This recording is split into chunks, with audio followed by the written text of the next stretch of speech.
Media mature के YouTube channel the zero में एक बार फिर आपका स्वागत है। आप देख रहे हैं अपना लोकप्रिय कार्यक्रम अगेंस्ट पीएससीएल लिमिटेड एपिसोड 42। आइए साथियों, आज का कार्यक्रम शुरू करते हैं। कार्यक्रम शुरू करने से पहले सभी साथियों को जानकारी दे दें कि जीरो चैनल पर दी गई किसी भी जानकारी पर यदि किसी भी व्यक्ति, समूह या समुदाय को किसी भी प्रकार की कोई आपत्ति हो तो संवैधानिक व्यवस्था अनुसार निम्न ईमेल आईडी पर अपनी आपत्ति नोटिस देकर दी गई जानकारी की सत्यता के प्रमाण मंगवाएं। हमारी ईमेल आईडी है thezero-news-channel@gmail.com। साथियों, 4-5 दिन के बाद वीडियो बना रहे हैं, उसके लिए हम क्षमा चाहेंगे। और एक कमेंट आया था कुछ दिन पहले, जिसमें जो हम शुरू में स्टार्टिंग में हम कहते हैं कि अगर हमारे चैनल पर दी गई किसी भी जानकारी पर यदि किसी को आपत्ति है तो हमारी ईमेल आईडी पर वो इसकी सत्यता के प्रमाण मंगवाए। तो किसी बंदे ने कहा कि हमें आपके चैनल पर ही आपत्ति है। बहुत अच्छी बात है। तो भाई वो आप ईमेल पर लिख करके भेज दीजिए कि हमें आपके चैनल पर आपत्ति है, तो मैं आपको मेल भेजूंगा निश्चित तौर पर कि भाई हमारे चैनल पर आपको क्यों आपत्ति है, क्या दिक्कत है। मैं चैनल बंद कर दूंगा, मैं आपके ऊपर 100 करोड़ का मुकदमा ठोक दूंगा। तो भैया आपको आपत्ति है, मैं बंद कर देता हूँ, ठीक है, क्योंकि आपकी आपत्ति का सम्मान करता हूँ। लेकिन अब आप वो किस बात पर आपत्ति है बता दो, नहीं नहीं तो मैं ठोक देता हूं आपके ऊपर मुकदमा और वो कीमत आपको चुकानी पड़ेगी, ताकि आपको पता चले कि भारत में कानून नाम की कोई चीज है। भाई आप आपत्ति उठाओ, लेकिन जब पहले आपको किस चीज पर आपत्ति है वो होनी चाहिए। अगर मेरे चैनल पर आपत्ति है बिल्कुल ले सकते हो भाई, हमने आपकी ऐसी तैसी की है तो आपको आपत्ति करने का तो अधिकार है ना। हमने अगर जिसकी भी माँ बहन एक कर दी, ऐसी तैसी कर दी उसकी, तो उसको आपत्ति करने का पूर्ण अधिकार है, वो आपत्ति कर सकता है। ईमेल भेजिए, आपकी आपत्ति जायज होगी, मेरा चैनल बंद हो जाएगा। आपकी आपत्ति नाजायज होगी तो हम आपके ऊपर क्लेम ठोकेंगे। तो संवैधानिक काम करिए। ये कमेंट में दो चीज लिख दिया, पता भी नहीं चलेगा आप कौन हो क्या हो। आप ईमेल से भेज दीजिए, खत्म बात। मैं आपका नाम पता कुछ नहीं जानता हूं, आपका फर्जी अकाउंट है, फर्जी ईमेल से भेज दीजिए, मुझे कोई दिक्कत नहीं है। आप ईमेल से भेजिए अपनी आपत्ति। मैं इसलिए बोलता हूँ कि ईमेल का सदैव एविडेंस रहता है। वहां पर क्या है, कमेंट जब मैं कुछ करूंगा उसके बाद आप कमेंट डिलीट कर दोगे, क्योंकि कमेंट कोई भी व्यक्ति करे वो जब चाहे तब डिलीट कर सकता है जिसने डाला है। सीधा सा बता दे, तो हम उस पचड़े में नहीं पड़ना चाहते। अगर आपको वास्तव में आपत्ति है, मैंने आपकी ऐसी तैसी की है, तो आप ईमेल पे भेज दो और उस ईमेल का स्क्रीनशॉट आप लोगों को शेयर करके बता सकते हो कि हमने जीरो चैनल को ये ईमेल भेज दी, देखो भाई हमने आपत्ति जता दी। तो वो भले अपना प्रचार करो आप, लेकिन हमको ईमेल पे भेज दो, क्योंकि वो भेजी गई ईमेल आप डिलीट नहीं कर पाओगे, वो हमेशा हमारे पास रहेगी और जब चाहे फिर हम आपकी ऐसी तैसी कर सकते हैं।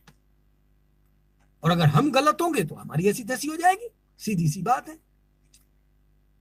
तो थोड़ा संविधान की ताकत को समझिए, और अगर आपको लग रहा है कि जीरो चैनल गलत है तो संविधान का सहारा लीजिए। संवैधानिक की तरीके से ही आप उसी की जो संविधान ने जो व्यवस्था दी है उसी हिसाब से आप अपनी आपत्ति दर्ज कराएं, बाकायदे आपको क्लेम मिलेगा। अगर आपको जीरो चैनल पर से आपत्ति है तो जीरो चैनल के ऊपर आप 10, 20, 50, 100 करोड़ का मुकदमा ठोक दोगे, मेरे को देना पड़ेगा आपको। भाई आप लोग सही रास्ता अपनाओ, अपनी ऐसी तैसी क्यों करवाते हो आप लोग। भाई जब आपको पता है कि जीरो चैनल आपके खिलाफ आपकी ऐसी तैसी कर रहा है और वो गलत कर रहा है, तो आप वो हमको ईमेल पर ई नोटिस दे दो, फिर आप हमारे ऊपर मुकदमा ठोक सकते हो, आप कमा सकते हो भाई बहुत सारा पैसा जो आपको क्षति पहुंची है। लेकिन नहीं, आपको तो बस अपनी ऐसी तैसी करानी है, बस लोगों को बताना है, फिर हमने तो बस वो कमेंट में भेज दिया, बाकी तो उसने हमारी माँ बैन कर दी। तो करवाते रहो भाई, जैसी आपकी जो मर्जी हो।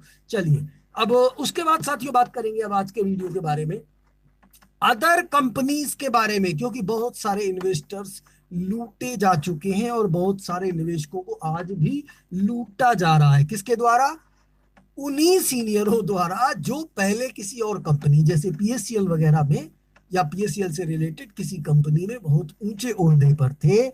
अब उन्हीं लोगों ने, पीएससीएल के ही कर्मचारियों को, उन्हीं मैनेजरों को पकड़ पकड़ के नई कंपनियां बना बना के, खुद कंपनियां बना करके फिर अपने जूनियरों को भ्रमित करके और उनसे इन्वेस्टमेंट करवा रहे हैं। पहले भी किया गया था, जानकारी आ रही है कि तेजेंद्र पाल चन्नी ने काफी सारे लोगों को भ्रमित किया था कि किसान में लोटस में जमा करो, तुमको पीएससीएल का भुगतान देंगे।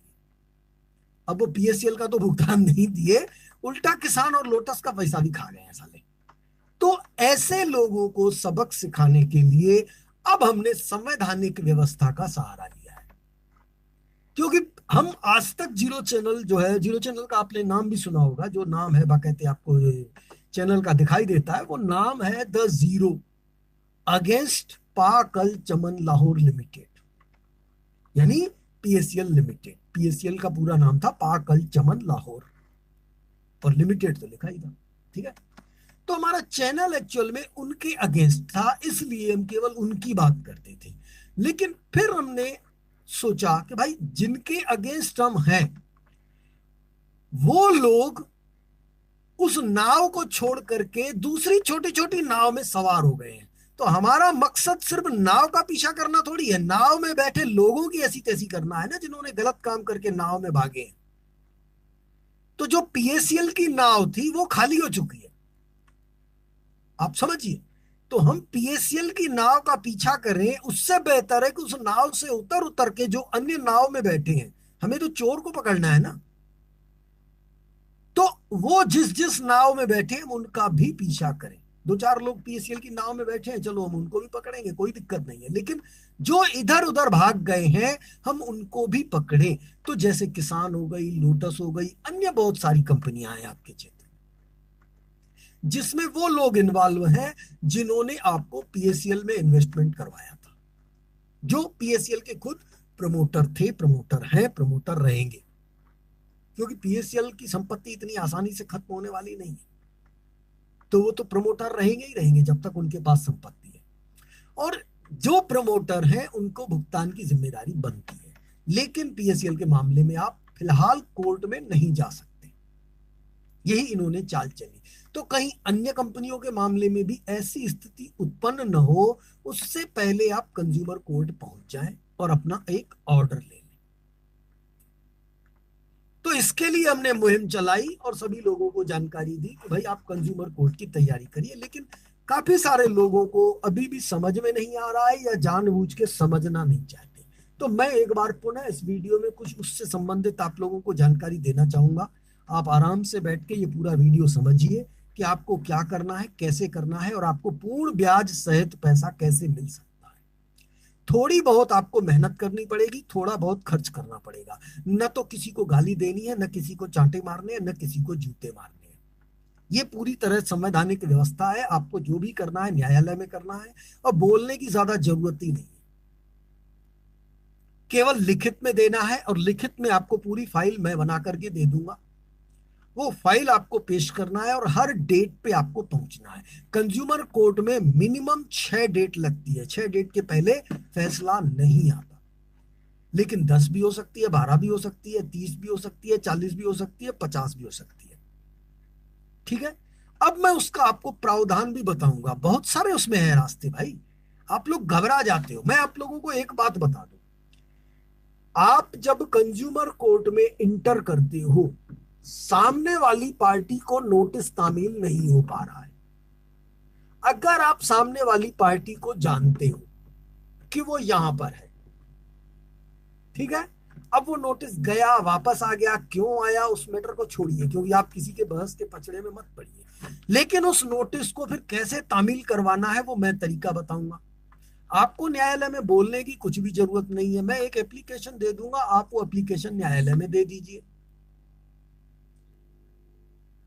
उसके बाद न्यायालय बाध्य है वो काम करने के लिए जो मैं आपको आज इस वीडियो में बताऊंगा। न करे तो मैं, मुझे बताइएगा, मैं फोन करके मैं उनको बोलूंगा, रिकॉर्डिंग भी करूंगा। मैं न्यायालय में खुद फोन करूंगा, आप चिंता मत करिए। और फिर उसकी कंप्लेन हम स्टेट कोर्ट में भी करेंगे, क्योंकि जो कानून है, हम कानून का सहारा ले रहे हैं।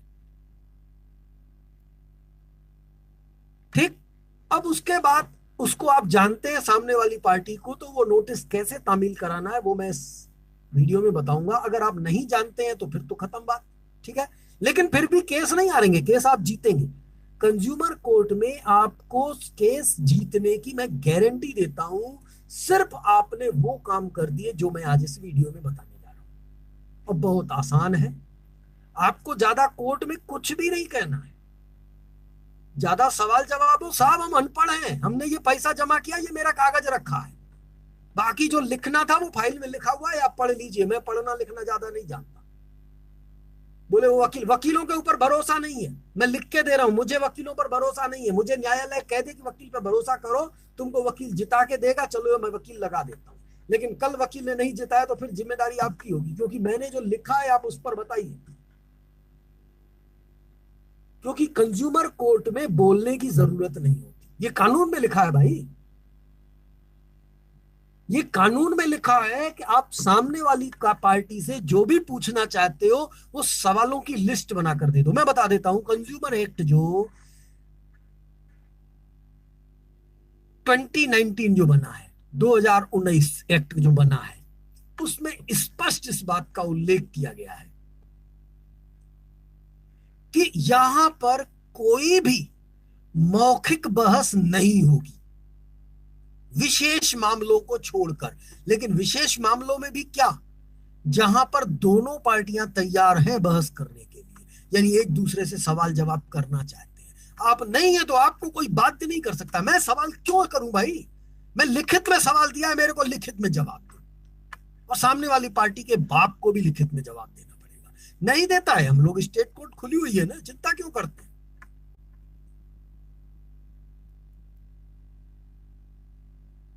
तो आपको जो भी लिखित में आपने दिया है वो फाइल में लगा है, आप जब चाहो उसकी नकल ले लो, पावती आपके पास आ गई। अब सामने वाले ने लिखित में नहीं दिया है तो आप केस जीत गए। अच्छा, अब सामने वाली पार्टी आती नहीं है, यानी उसको नोटिस तामील नहीं हुआ और आप भी नहीं जानते उसको कि कहां पर रहने वाली है, तो इनका 2 4 6 पेशी घूम लो, उसके बाद को साहब एक्स पार्टी किया जाए। नोटिस तामील नहीं हुआ तो इसके लिए भाई क्या है प्रावधान, जहां से रजिस्ट्रेशन करवाया गया है वहां नोटिस भेजा जाए। तो भाई आपने रजिस्ट्रेशन किया था तो क्यों किया था बताइए, वो लोग कहां पर है, उनका आता पता बताइए। नहीं मिल रहा तो साहब मेरे को तो डिग्री दी जाए ना, जब मिलेगा तब आपके समक्ष आ जाएंगे हम फिर, कि भाई अब मिल गए हैं, अब उनको पकड़ा जाए। और बिल्कुल चिंता मत करिए, आपको वो आदेश मिल जाएगा, वो मेरी गारंटी है। अच्छा, अब अगर नोटिस तामील नहीं होता है लेकिन आप जानते हैं, उदाहरण के रूप में आपने किसान में पैसा डिपॉजिट किया, किसान में आपने पैसा डिपॉजिट किया, और मान लीजिए किसान की ब्रांच में मैनेजर था संतू लाल भारती, आप पैसा देकर के आए, जमा कर दिए, रसीद आपको मिल गई। अब कोर्ट से संतू लाल भारती को नोटिस जाता है, हालांकि वो मैनेजर नहीं था, मैं बता रहा हूं, मैं उदाहरण दे रहा हूं, ठीक है, मैं स्पष्ट कह दूं, ये उदाहरण दे रहा हूं कि मान लीजिए संतू लाल भारती मैनेजर था, और अब कोर्ट से उसको नोटिस जा रहा है, अब नोटिस से लिख के आ रहा कि संतूलाल भारती नहीं मिला, तो नोटिस तो वापस आएगा, पोस्टमैन लिख के भेज देगा भैया संतूलाल भारती नहीं मिला। तो इसके लिए मैं आपको बता दूं कि हम लोग हमदस्त की एक एप्लीकेशन दे देंगे कोर्ट में, कोर्ट नोटिस हमारे हाथ में पकड़ाएगी तो भैया ये लो नोटिस, और किसी एक आदमी को अपने साथ लेकर के जाओ, उसको एफिडेविट देना पड़ेगा कि हम साथ में गए थे। अब चाहे तो आप वीडियो भी बना सकते हैं, किसी तीसरे को भी ले जाओ, वीडियो बनाओ। अब संतूलाल भारती के दरवाजे पे जाइए, संतूलाल भारती का दरवाजा खटखटाइए, हाथ जोड़ के कहिए भैया ये न्यायालय का है, कंज्यूमर कोर्ट का नोटिस आया है, आप लोग लीजिए और इसमें आप हमको पावती दीजिए। पोस्टमैन आपको देने आया था, आप उसको नहीं मिले, क्यों, क्योंकि लिफाफे में लिखा हुआ है भाई। तो आप कह सकते हैं कि पोस्टमैन आपको आया था देने, आप नहीं मिलेंगे, ये न्यायालय आपको लिफाफा दिखाएगा कि लिफाफे में क्या लिखा है, मैं आपको बता दूं कानून है, ठीक है। तो आप उनको बोल सकते हैं कि भैया, अगर वो कहता है मैं नहीं लूंगा, ठीक है भाई कोई दिक्कत नहीं, नहीं ले। अब उसके बाद आप उसके दरवाजे पे वो नोटिस चस्पा करिए, बाकायदे वीडियो बनाइए, नोटिस चस्पा कर दीजिए। चस्पा करने के बाद जो उसकी रिसीविंग है उस पर आप वहां पर 2 गवाहों से, जो वहीं के क्षेत्र के हो, 2 गवाहों से आप लिखवा लीजिए कि इसने नोटिस नहीं लिया तो हमने इसके दरवाजे पे ये चस्पा कर दिया। और जो आप गवाह लेके गए हो उस बंदे को ले जा करके कचहरी में एक एफिडेविट ले लो कि मैं इसके साथ गया था, ये नोटिस बोला कि मुझे तामील कराना है और ये साथ गया था, और इसके बाद उसने नोटिस बंदे ने नहीं लिया, वो पढ़ता रहेगा अपने घर जो भी, ठीक है। उसके वो नोटिस की रिसीविंग और एफिडेविट, जिसमें 2 गवाहों ने सिग्नेचर किया है, वो रिसीविंग और एफिडेविट कोर्ट में जमा हो जाएगा, और कोर्ट उस डेट का इंतजार करेगी जो उसमें नोटिस में डेट लिखी गई थी। या आप कोर्ट को भी कह सकते हैं कि आप उसके दरवाजे पे चस्पा कर लीजिए तो कोर्ट उसके दरवाजे पे वो नोटिस चस्पा कर देगी। ये नियम है, ठीक है। तो इससे क्या होगा कि अब वो अगर हाजिर नहीं होता तो उसके बाद आप एक्स पार्टी की एप्लीकेशन देंगे और आप उसी पर आर्गूमेंट दे करके जो आपने पहले फैक्ट दिया है और आप केस जीत जाएंगे। ये हो गया ये तरीका नंबर एक। नोटिस तामील नहीं होता है और आप नहीं जानते हैं तो उसका मैंने बता दिया कि जहां से वो रजिस्टर्ड है वो एक नोटिस उनको भेजवाएंगे बाद में। तो ये बताइए ये कौन है, कहाँ है, जहां जहां की एड्रेस उन्होंने बॉन्ड में छाप के रखी है, जो छपी हुई उस है उसमें एड्रेस, उस एड्रेस पे तो कोई मिला ही नहीं। तो फिर उस विभाग द्वारा जो एड्रेस बताई जाएगी, हालांकि बताई कुछ नहीं जाएगी, वो कहेंगे भाई हमारे पास भी यही रिकॉर्ड है, वो डिफाल्टर है, खत्म हो गए, तो भी एक्स पार्टी का ऑर्डर हमको मिल जाएगा, ठीक है। और दूसरी बात, अगर सामने वाली पार्टी को आप जानते हैं और लेकिन नोटिस वापस आ रहा है ये लिख करके कि भैया वो नहीं मिला, लेने से इनकार कर दिया, तो फिर तो कहानी खत्म, फिर आपको भेजने की जरूरत ही नहीं है, वो केस यही खत्म हो जाएगा, आप जीत जाओगे। लेकिन अगर ये लिख के आता है कि वो नहीं मिला तो कोर्ट कहेगी भाई वो मिला ही नहीं, तो अभी कैसे पता चलेगा, उसको पहले मिले तब ना, वो तो आएगा तब जब उसको नोटिस मिलेगा, उसको तो मिला ही नहीं। तब फिर उसके लिए हम 10 का नोट हम लोग एप्लीकेशन दे करके और वो लगवा देंगे। तो उसके बाद अगर वो आता है तो ठीक है, नहीं आता है तो केस एक्स पार्टी हो जाएगा, ये रहा।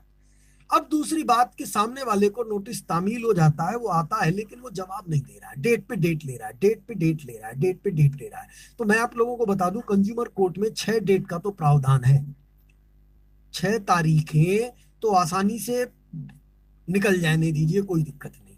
6 तारीख और 3 महीना, ये दो चीजें हैं, यानी कम से कम 6 तारीख और कम से कम 3 महीना, ये पीरियड भी दिया गया है, प्रावधान है उस एक्ट में। ये निकल जाने के बाद, ऐसा नहीं कि 3 महीना निकल गया, तारीखें कुल 4 हुई है तो आपको 3 महीना निकल गया, नहीं, फिर 2 डेट और आ जाने दो, ठीक है।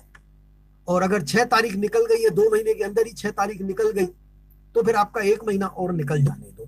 उसके बाद अब वो बंदा अगर डेट लेता है, अगर उन्होंने पिछली डेट पे उसने डेट नहीं ली और कोई कारण था डेट बढ़ने का, न्यायालय बंद थी, जज साहब नहीं थे या कोई दूसरा कारण था, तो बात दूसरी है। लेकिन अगर वो सामने वाली पार्टी ने ये लिख के दिया है कि मैं अगली डेट पे जवाब देंगे, अगली डेट पे जवाब देंगे, अगली डेट पे जवाब देंगे, और आपकी 6 किस्त हो चुकी है, शुरू से वो 6 डेट लग चुकी है, तो आप 7वीं डेट पे आप बताओगे कि मैं आज इस न्यायालय में आया हूं, मैं ये काम करता हूं और मेरा इतना नुकसान हुआ है।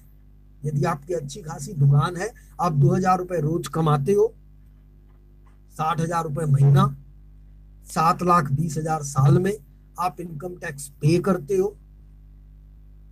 तो आपके पास वो रिटर्न होगा, आप उसकी फोटो कॉपी लगा दीजिए कि मेरा दुकान में आज मैं दिन भर मेरा यहाँ बर्बाद हो गया, अब मैं थक जाऊंगा, अब मैं दुकान खोलूंगा भी तो मैं कुछ कर नहीं पाऊंगा, तो भैया मुझे 2,000 रुपए दिया जाए। तो न्यायालय आपको 2,000 रुपए सामने वाली पार्टी से दिलवाएगा। अब वो ले डेट पे डेट, जितनी डेट लेगा उतना पैसा आपको देगा। अगर आप 500 रुपए रोज कमाते हैं तो आपको 500 रुपए की एप्लीकेशन देंगे, भैया मेरे 500 रुपए नुकसान हो गया, ये मेरे को 500 रुपए दे, क्योंकि ये डेट ले रहा है, मेरा क्या लेना देना, मैं तो तैयारी करके आया हूं ना, कि ये कागज दे तो उसके बाद फिर आगे की कार्यवाही।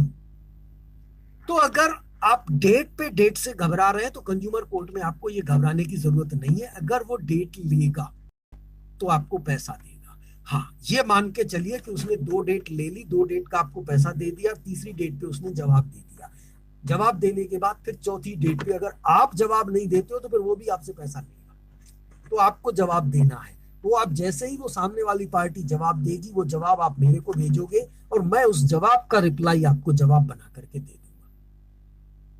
उसमें उसके क्वेश्चन भी रहेंगे जो हम उनसे पूछना चाहते हैं। जैसे ही आप उसको क्वेश्चन वाला वो लेटर थमाओगे, उसके बाद वो बंदा फिर 1 डेट तो मिलेगी, उसका अधिकार है, लेकिन अगली डेट पे फिर वो 1 डेट लेना चाहता है तो उसको 1 डेट और मिलेगी, भले चाहे पहले 10 डेट जा चुकी है, 1 डेट उसको और मिलेगी, लेकिन दोबारा फिर डेट लेना चाहता है, 1 डेट उसको न्यायालय देगा, 1 डेट उसने और अपनी मर्जी से ले ली, यानी 2 डेट ले ली, और फिर तीसरी डेट ले रहा है तो फिर आपको 500 रुपए देगा, आप मांग लो। तो इसमें भी वो लोग परेशान हो जाएंगे, तो वो ज्यादा डेट नहीं लेंगे, क्योंकि बार बार आप वही एप्लीकेशन लगाओगे, मेरा की गलती है, मेरी की गलती है, तो उससे आपको ये लाभ मिलेगा। अब उसके बाद हम आगे की बात करते हैं कि अब चूंकि आप उससे हर डेट पे अब पैसा लेने लगोगे तो निश्चित तौर पे वो चाहेगा कि केस जल्दी खत्म हो भाई, ये निपटे। अब जब वो केस जल्दी खत्म करवाना चाहेगा, यानी वो जवाब रिप्लाई देगा, तो यकीन मान के चलिए कि आप तो 100% केस जीतेंगे। क्यों जीतेंगे? क्योंकि भाई आपने तो पैसा जमा किया है ना, आप कोई गलत थोड़ी लिखे हो। अगर आपने जमा नहीं किया है, झूठा मुकदमा किया है, तो आप हार जाओगे। लेकिन आपने पैसा जमा किया है, आपको पैसा मिला नहीं है वापस, तो आप तो जीते जिताए हो ना।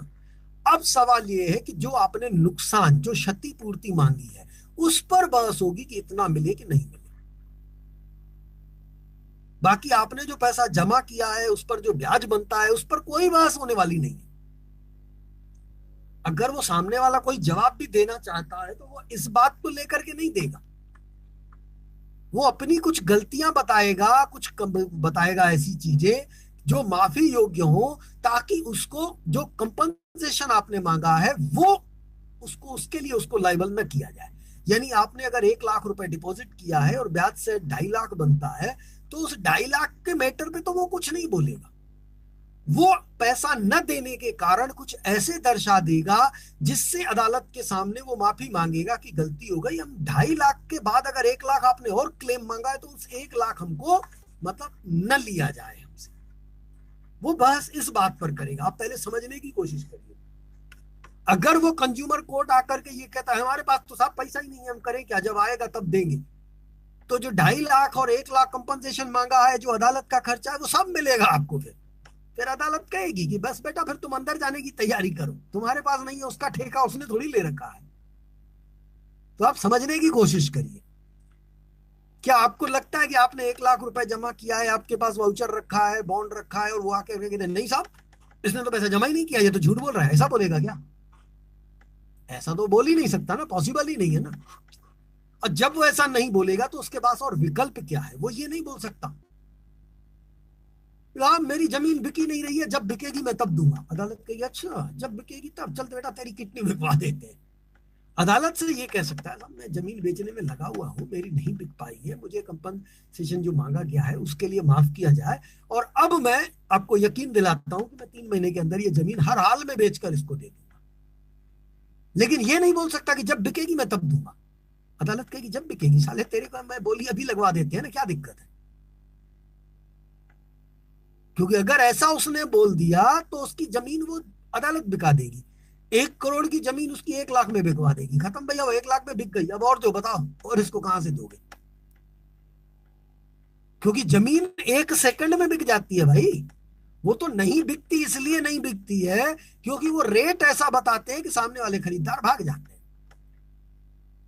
लेकिन जब पैसा लेना है किसी को, तो अदालत ये थोड़ी कहेगी कि ये कितने में बिका दिया, ला नीलामी लगाओ साले की, जो जितने में बिके बेच के पैसा इसको दे देना, बस बाकी का जो घटेगा फिर और ले लेंगे। तो इस मामले में आप लोग जीत जाएंगे, ये आपको लाभ मिलेगा। यानी कंज्यूमर कोर्ट में किसी भी एंगल से आपकी हार की संभावना बिल्कुल नहीं है।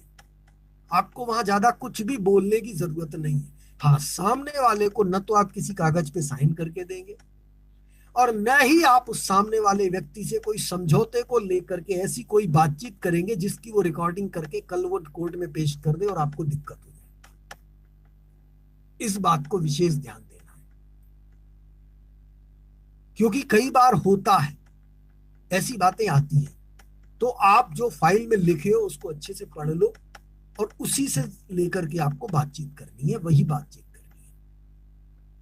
समझौते पर जहां तक बातचीत हो, तो समझौता किस प्रकार होता है आप समझिए, उससे साफ कहिए ना भैया, अदालत में खड़े हो जाओ ना, आप बता दो कितना देना चाहते हो, आप लिखित में दे दो ना, आप जो भी पूछना चाहते हो लिखित में पूछ लो, और अगर मुझे मंजूर होगा तो हम एक्सेप्ट करेंगे।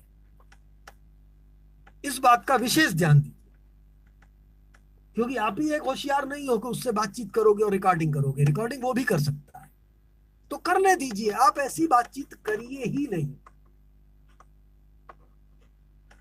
इस बात का विशेष ध्यान दीजिए बस, क्योंकि आपने जितना मांगा है, आप कहिए भैया इतना तो हमारा हक है ना, हम फिर भी कम मांगे हैं, आपके ऊपर दया आ गई, नहीं तो हमारा नुकसान तो और ज्यादा हुआ है।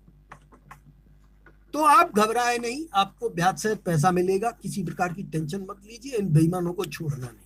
लेकिन अब इसके लिए आपको मेहनत क्या करनी होगी और खर्च कितना करना होगा, वो मैं आप लोगों को आज के इस वीडियो में बताने जा रहा हूं। तो ये चार्ट जो है आप लोगों को शेयर की जा चुकी है, कई बार आप लोगों ने देखी होगी। यदि समझ में नहीं आ रही है तो मैं आज आके वीडियो में मैं आपको वो पढ़ के बता देता हूँ। सबसे ऊपर उसमें सब्जेक्ट में लिखा हुआ है, डूबी हुई निवेशित राशि ब्याज सहित वापस प्राप्त करने के आसान और उत्तम उपाय हेतु, यानी उत्तम उपाय के लिए ये है।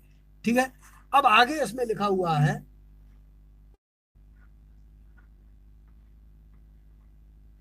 बहुत सारे साथी क्या करते हैं कि इस चार्ट की प्रिंट निकलवा लेते हैं, फिर उसको भर करके फोटो खींच के मेरे को भेजते हैं। तो भाई आपको जब लिख करके और फोटो खींच के मेरे को भेजना है तो आप सादे कागज पर लिख करके भेज दो, क्यों इसकी प्रिंट निकलवा के खर्च करते हो? ये कोई नियम कानून थोड़ी है कि आपको ये प्रिंट निकलवा के भर के भरना है, ये करना है। ये कोई विभाग का थोड़ी है, ये तो मेरा पर्सनल है ना, ये हमारी बनाई हुई चार्ट है, इसकी प्रिंट निकालने की जरूरत नहीं है। तो इसलिए मैंने इसमें ऊपर हेडिंग दे दी है कि कृपया इस चार्ट की प्रिंट न निकलवाएं, न निकलवाएं, न निकलवाएं, और फिजूल खर्ची से बचें, बचें, बचें। ये हमने हेडिंग इसीलिए दी है कि आप फिजूल खर्ची न करें। क्यों प्रिंट निकलवाते हो भाई? मुझे इसी प्रोफार्मा में चाहिए ऐसा कोई जरूरी नहीं है। आप अलग से मेल में टाइप करके भेज दो ना, कोई दिक्कत थोड़ी है।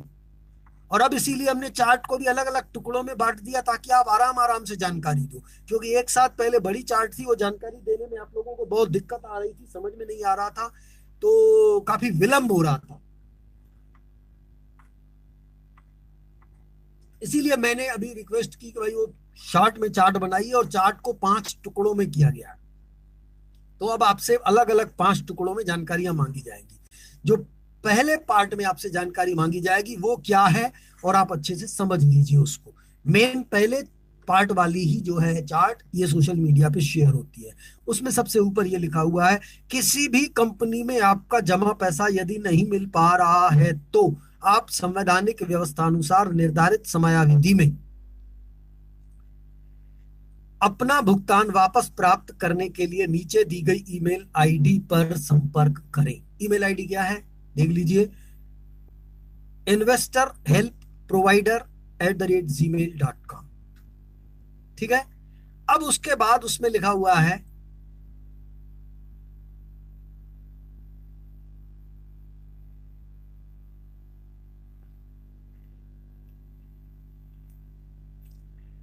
अपेक्षित दस्तावेज, सीरियल नंबर, फिर अपेक्षित दस्तावेज, फिर केवल सॉफ्ट कॉपी, और इसके बाद मार्गदर्शन और पैरवी प्रतितिथि। तो आपको पैरवी की भी जरूरत नहीं है, न ही मार्गदर्शन की जरूरत है। मार्गदर्शन आपको हम फ्री में करेंगे, इनको आपको वो पैसा देने की जरूरत नहीं है। केवल जो सॉफ्ट कॉपी बनेगी उसकी शुल्क आपको देनी पड़ेगी, उसकी पेमेंट आपको देनी पड़ेगी। तो इसमें सबसे पहले दिया गया है पुलिस फरियाद, यानी जो पुलिस को कंप्लेन की जाती है वो बनवानी है, तो उसकी सॉफ्ट कॉपी की चार्ज 1000 है। 500 वाला की मार्गदर्शन है, पर मार्गदर्शन की आपको इनको देने की जरूरत नहीं है, वो आपका हम फ्री ऑफ कॉस्ट, उसमें पैरवी की जरूरत नहीं पड़ती, इसलिए वो नॉट एप्लीकेबल है। ठीक है, तो पुलिस की 1000 रुपए पर मैं आपको सलाह दूंगा कि पुलिस की कंप्लेन भी छोड़िए, आपको लगाने की जरूरत नहीं है, क्योंकि कंज्यूमर एक्ट में कोई बाध्यता नहीं है कि आप पुलिस में पहले कंप्लेन दो। ठीक है, तो वो मत दीजिए, वो 1000 आपका बचा। अब उसके बाद लिखा है संवैधानिक सूचना, यानी लीगल नोटिस, उसकी भी 1000 रुपए चार्ज है सॉफ्ट कॉपी की, और 500 रुपए मार्गदर्शन की। तो नंबर 1, मार्गदर्शन तो लेने की जरूरत नहीं है, बिल्कुल मत लीजिए, वो मैं आपको फ्री ऑफ कॉस्ट दूंगा। लेकिन जो सॉफ्ट कॉपी है मैं उसके लिए भी आप लोगों को रोकूंगा कि आप लीगल नोटिस भी छोड़ दीजिए, क्योंकि आपको जब कंज्यूमर कोर्ट में एंटर करना है तो कंज्यूमर कोर्ट उसको नोटिस भेजेगी ना अपने आप, फिर आप क्यों लीगल नोटिस दे रहे हैं? काहे को 1000 खर्च कर रहे हो? आप मत दो लीगल नोटिस, कोई जरूरत नहीं है। ठीक है, तो ये भी आपका बच जाएगा।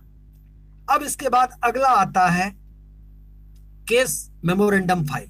ये बहुत जरूरी है, क्योंकि आपको यही तो एंटर करना है कोर्ट में, इसी से तो एंटर होगा।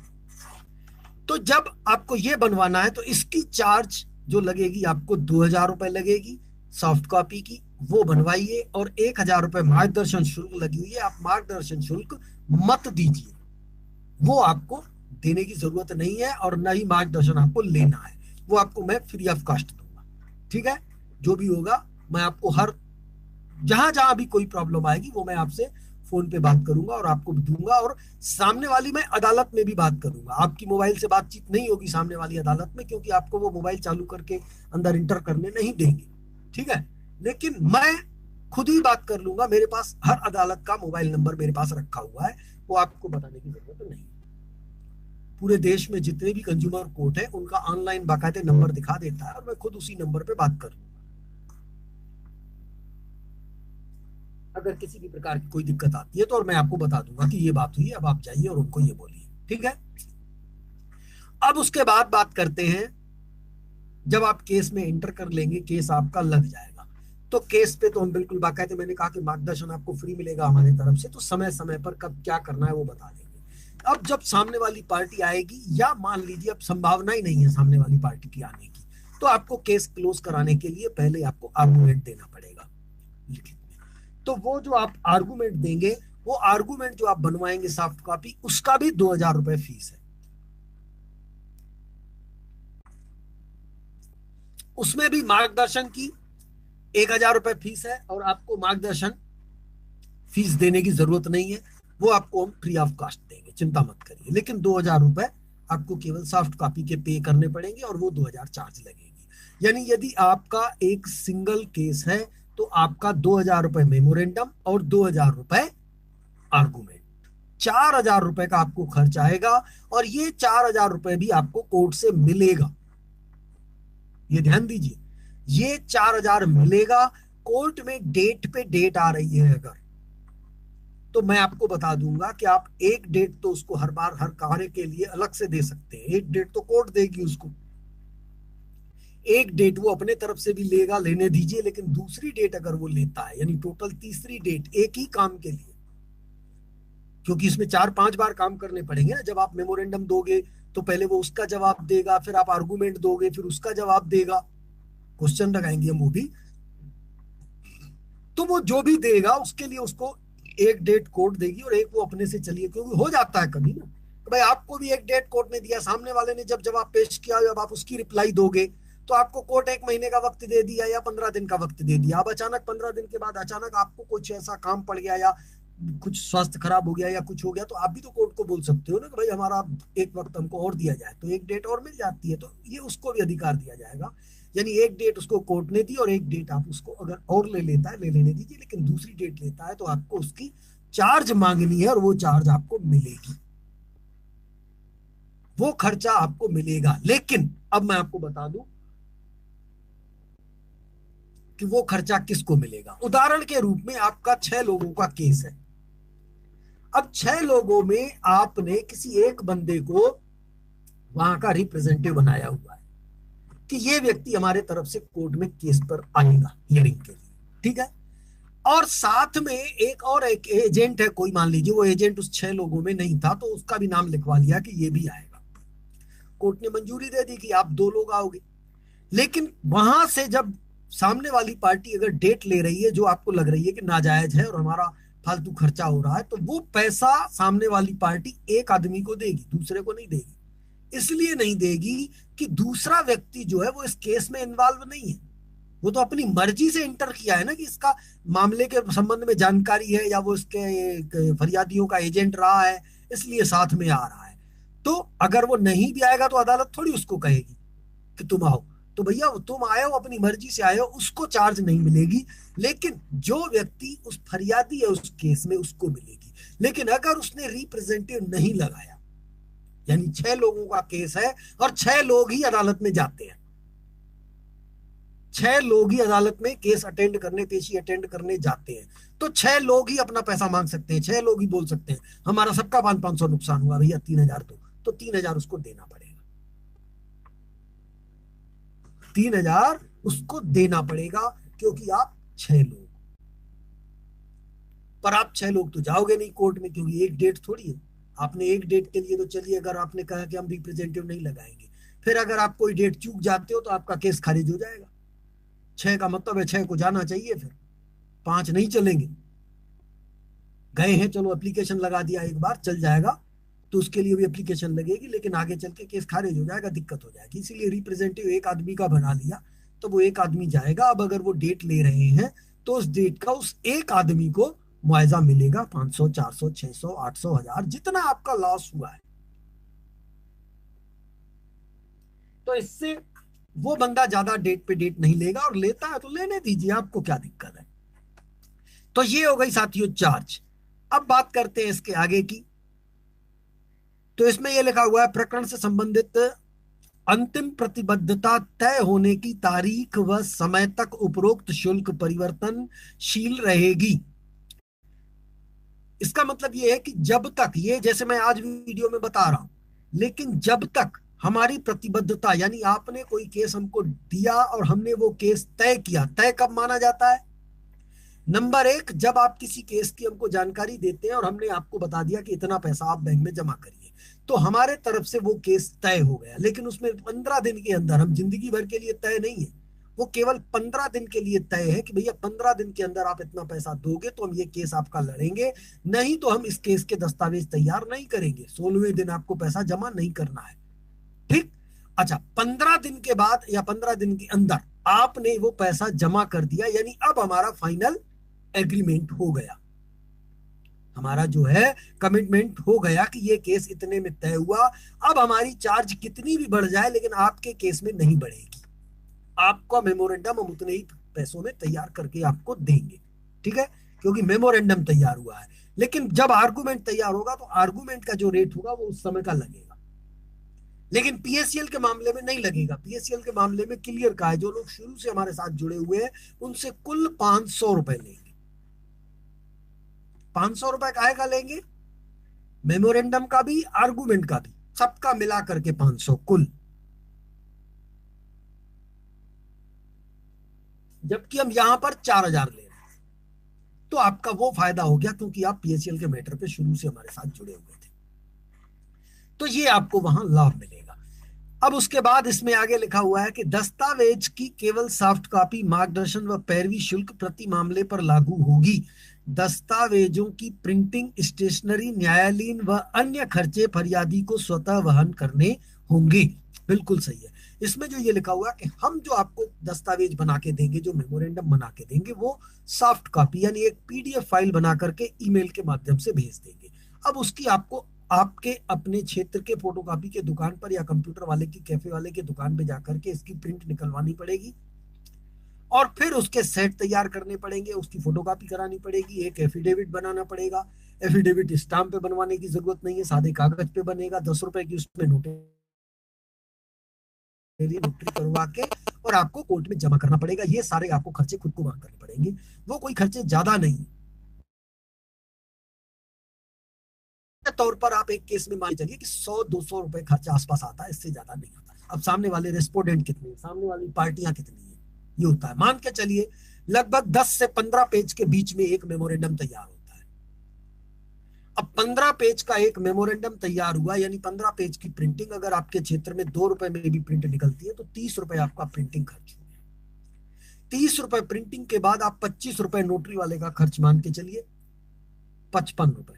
55 रुपए के आपको, अगर एक रेस्पोंडेंट है तो आपको 5 सेट बनवाने पड़ेंगे। 5 सेट, आपके पास 15 कॉपी है, उसकी 5-5 फोटो कॉपी कराएंगे, यानी 75 रुपए आपको फोटो कॉपी का लग जाएगा। 75 रुपए, ये 55 पहले लगा, यानी 130 रुपए का आपका खर्च हुआ, और 5 सेट आपके तैयार हो गए। सॉरी, 6 सेट हो गए। 5 सेट करने के लिए, क्योंकि एक तो आपके पास ओरिजिनल है ना, फोटोकॉपी आपको 4 करानी पड़ेगी, यानी 115 रुपए का खर्च हुआ और 5 सेट तैयार हो गए। आप 3 सेट कोर्ट को दे दीजिए, एक सामने वाली पार्टी के लिए और एक आपके लिए। आपका केस कंप्लीट हो गया, तैयार हो गया। 115 रुपए का कुल खर्च। अगर कोर्ट आप नहीं जाना चाहते, रजिस्ट्री करना चाहते हैं, तो 40 रुपए, 50 रुपए मान के चलिए रजिस्ट्री खर्चा। पर मैं सलाह दूंगा कि कोर्ट आप जाइए, वो ज्यादा बेहतर रहेगा। कोर्ट में आप खुद जाकर के दे करके आइए, क्योंकि आप एक बार रजिस्ट्री करोगे उसके बाद तो आपको खुद को जाना पड़ेगा ना, कोर्ट तो जाना ही पड़ेगा। कोर्ट नहीं जाओगे, केस खारिज हो जाएगा।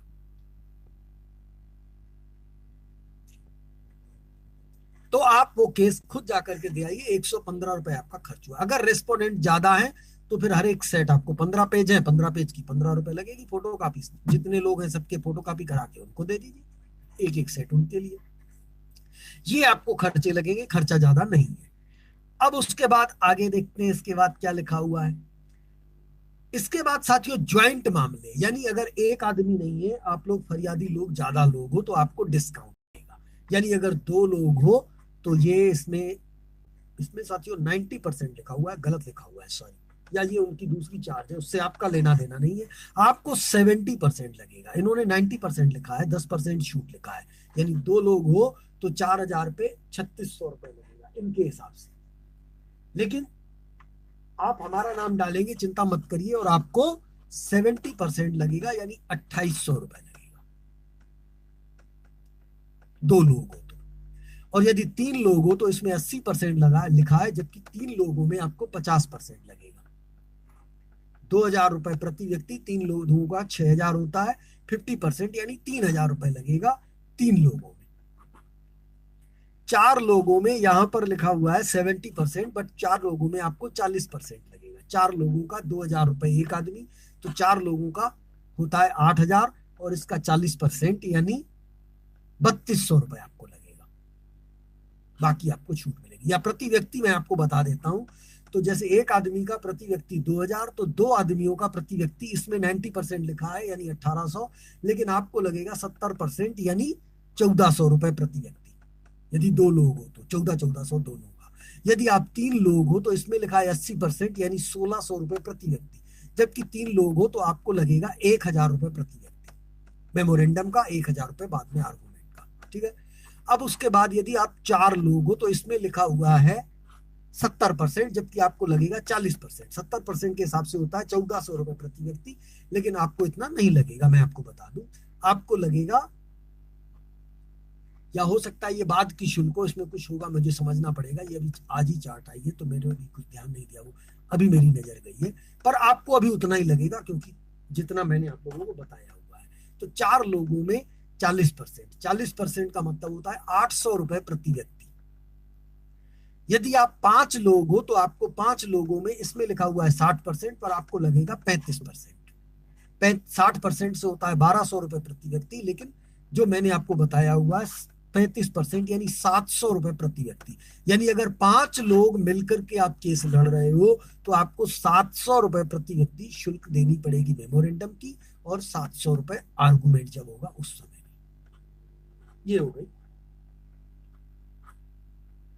आपकी फीस। अब पांच या पांच के बाद जितने भी लोग हो जाता, 6 हो, 7 हो, 8 हो, 9 हो, 10 हो, 50 हो, 100 हो, सबका 700 रुपए, 700 प्रति व्यक्ति आपका लगता जाएगा, जितने भी सबका। 50 लोग हो तो 50 का 700 रुपए लगेगा। ठीक। जबकि इसकी चार्ट के हिसाब से 1,200 लगेगा। ये मुझे समझना पड़ेगा काहे के लिए, लेकिन अभी मैंने जो आपको बोला हुआ है आपको उतनी लगेगी, उससे ज्यादा नहीं लगेगी। ये हो गई चार्ज। अब इसके बाद बात करते हैं मुआवजा क्षतिपूर्ति प्रत्येक फरियादी पर नहीं बल्कि प्रत्येक प्रकरण पर लागू होती है। हाँ, ये जरूर ध्यान देना है कि आप 10 लोग मिलकर के केस लड़ रहे हो अगर, तो जो उसमें मुआवजा मिलेगा, जो भी कोर्ट मुआवजा देगी, वो पूरे केस पर देगी। अमूमन कंज्यूमर कोर्ट, यदि आप कुछ ऐसा दे दिखा नहीं पाए कि आपका लॉस कहाँ हुआ है, तो अमूमन आप मान के चलिए लगभग 5,000 रुपए का मुआवजा देती है। भले चाहे आप 10 लाख का मांग लो, 1 लाख का मांगो, 2 लाख का मांगो, उससे मतलब नहीं है। यदि आपका 2 लाख का नुकसान वास्तव में कुछ ऐसी चीज दिखा देते हो तो फिर 2 लाख भी देना पड़ेगा कोर्ट को।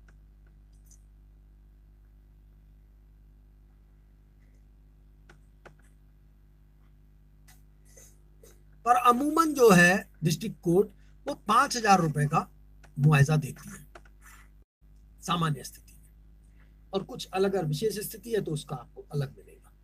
ठीक है। लेकिन अब यहां पर अगर आप 5 लोग हो और पांचों लोगों ने मिलकर के अलग अलग केस लगाए हैं सबने, तो सबको 5,500 मिलेगा। फिर डिस्ट्रिक्ट कोर्ट ये नहीं देखेगी अरे ये एक आदमी है ना, लगा।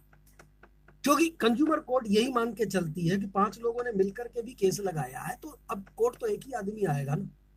अब आप 5 ही जा रहे हो तो वो अलग बात है, लेकिन ऐसी व्यवस्था तो है ना कि आप कोई एक आदमी आ जाए, भाई पहले से ही लिखवा लो कि फलाना आएगा। तो ये रहता है, इसका ध्यान देना पड़ता है। अच्छा, अब इसके अलावा मैं आप लोगों को एक जानकारी और दे दूं कि ये जो संयुक्त केस होता है, जो ज्वाइंट मेमोरेंडम बनता है, या वो ज्वाइंट जो केस बनता है, वो कैसे बनता है और किसका बनता है, पहले समझिए। ज्वाइंट केस तभी बनेगा जब एक ही अदालत में एक ही पार्टी के ऊपर एक ही जैसा मुकदमा 10 लोगों ने किया है, तो वो 10 को अलग अलग करने के बजाय एक ही केस करने की इजाजत है।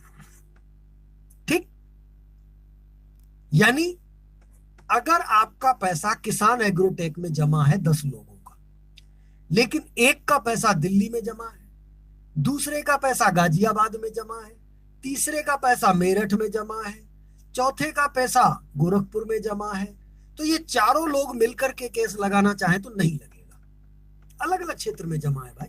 ठीक है, अच्छा, अब इन चारों ने अलग अलग जगह जमा किया। कहा? एक ने दिल्ली में, एक ने गाजियाबाद में, एक ने मेरठ में, एक ने गोरखपुर में। 4 जगह पैसा जमा हुआ और चारों लोग जो है वो रहने वाले जो है वो नोएडा के। चारों लोग जमा करने, एक दिल्ली गया, एक मेरठ गया, एक गाजियाबाद गया और एक गोरखपुर गया, और चारों रहते नोएडा में है। तब वो चारों लोग मिलकर के नोएडा में केस लगा सकते हैं और एक ही केस लगा सकते हैं, ज्वाइंट। यानी ज्वाइंट केस उसी स्थिति में लगता है कि या तो आपने एक ही ब्रांच में जमा किया हो पैसा, या आप एक ही शहर के रहने वाले हो। एक ही शहर का मतलब है एक जिले के, एक जिले के अंदर अगर 4 तहसीलों में अलग अलग रह रहे हो तो कोई दिक्कत नहीं है, आप लगा सकते हो, क्योंकि उस जिले की अदालत के क्षेत्र में आप चारों लोग आते हो। लेकिन ये आपको केस लगाना वहीं पड़ेगा जहां आप रहते हो तभी। अगर आप गाजियाबाद में लगाना चाहो तो गाजियाबाद में उसी व्यक्ति का केस लगेगा जिसने गाजियाबाद में जमा किया है। अदालत में, कंज्यूमर कोर्ट में केस लगाने के पीछे 2 कारण होते हैं एरिया के। कौन कौन यहां इस केस लगा सकता है? वो वही व्यक्ति लगा सकता है जो उस न्यायालय के क्षेत्र का रहने वाला हो, या उस न्यायालय के क्षेत्र के अंतर्गत उसने जमा किया हो पैसा। यानी या तो उस जिले में ब्रांच होनी चाहिए या उस जिले के रहने वाले होने चाहिए। तो मैंने आपको बता दिया कि यदि 4 लोग नोएडा में रहते हैं और एक ने दिल्ली में जमा किया, एक ने मेरठ में जमा किया, एक ने या 5 लोग नोएडा के रहने वाले हैं, एक ने नोएडा में ही जमा किया, एक ने दिल्ली में किया, एक ने गाजियाबाद में किया, एक ने मेरठ में किया और एक ने गोरखपुर में किया और एक ने नोएडा में किया, तो 5 लोग मिलकर के नोएडा में केस लगा सकते हैं। ठीक, अच्छा, अब अगर मान लीजिए कि नोएडा में उसकी ब्रांच है किसान की, और एक दिल्ली का रहने वाला बंदा नोएडा में जमा करके गया, एक गाजियाबाद का रहने वाला बंदा नोएडा में जमा करके गया, एक मेरठ का रहने वाला बंदा नोएडा में जमा करके गया, एक गोरखपुर का रहने वाला बंदा नोएडा में जमा करके गया। तो ये सारे लोग चूंकि जमा नोएडा में करके गए हैं और उसके बाद कंज्यूमर कोर्ट में अगर नोएडा में ही केस लगाना चाहते हैं तो वो एक ही केस में ज्वाइंट लगा सकते हैं। लेकिन अगर अपने अपने क्षेत्र में लगाना चाहते हैं तो जो जहां का रहने वाला है केवल उसका केस लगेगा, बाकी का नहीं लगेगा। लेकिन नोएडा में सबका लग जाएगा। तो ये ज्वाइंट केस लगाने के पीछे ये एक रीजन आपको देना पड़ेगा कि आप इस क्षेत्र में क्यों लगाना चाहते हैं। क्या आपने इस जिले के अंतर्गत पैसा जमा किया है, या आप इस जिले के अंतर्गत आप रहते हैं, यहां पर भीतर ही रहते हैं। तो अब उन लोगों में अगर आपस में मैच होता है कि एक ही ब्रांच में सभी ने जमा किया है तो ज्वाइंट केस बनेगा। एक ही जिले के अगर रहने वाले हैं, भले अलग अलग ब्रांच में जमा किया है तो भी ज्वाइंट केस बनेगा। लेकिन न तो उनकी ब्रांचें मैच हो रही है, न उनका जिला मैच हो रहा है, तो ये केस ज्वाइंट नहीं होगा। ठीक, अच्छा, अब शहर भले एक ही हो लेकिन कंपनी अलग अलग है, तो अलग अलग कंपनी है तो भी आपका ज्वाइंट केस नहीं होगा। जब एक ही कंपनी होगी तभी ज्वाइंट होगा, वरना नहीं होगा, अलग अलग बनेगा। ठीक है, तो ये हो गई आपकी डिटेल। अब इसको मैं आप लोगों को बता दूं कि आपको जानकारी क्या क्या देनी है। तो आप जानकारी हमको जो देंगे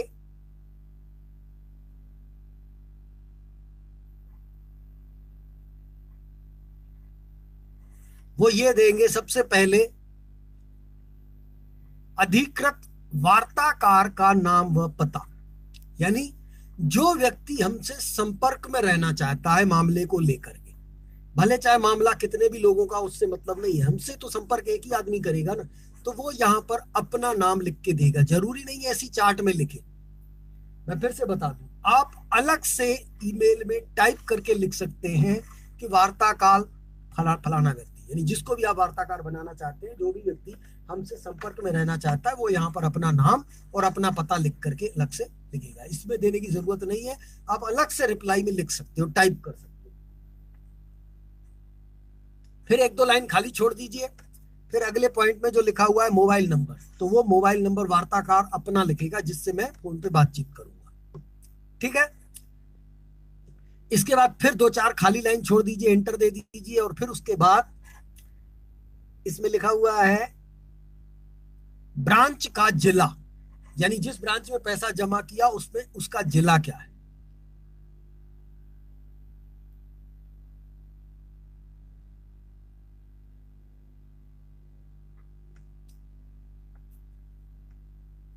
अब यहां पर आपके 4 केस हैं और चारों में 3 लोग एक ब्रांच के हैं, चौथा दूसरे केस ब्रांच का है, तो आप लिख सकते हैं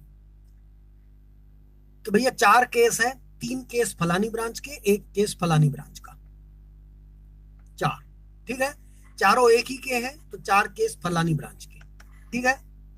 उसके बाद इसमें लिखा हुआ है फरियादी का गृह जिला, तो अब आप लिखेंगे यहां फरियादी का, यदि मान लीजिए 4 फरियादी हैं, चारों एक ही जिले के हैं, भले ऊपर अलग अलग ब्रांच में जमा है, तो चारों फरियादी फलाने जिले के। और यदि नहीं, 2 एक जिले के हैं, 2 दूसरे जिले के, तो लिखिए भैया फलाने, दो व्यक्ति फलाने जिले के, 2 व्यक्ति फलाने जिले के। ठीक है।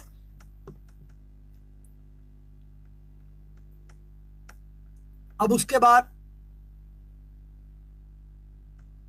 फरियादियों की संख्या, टोटल फरियादी कितने हैं उनकी संख्या।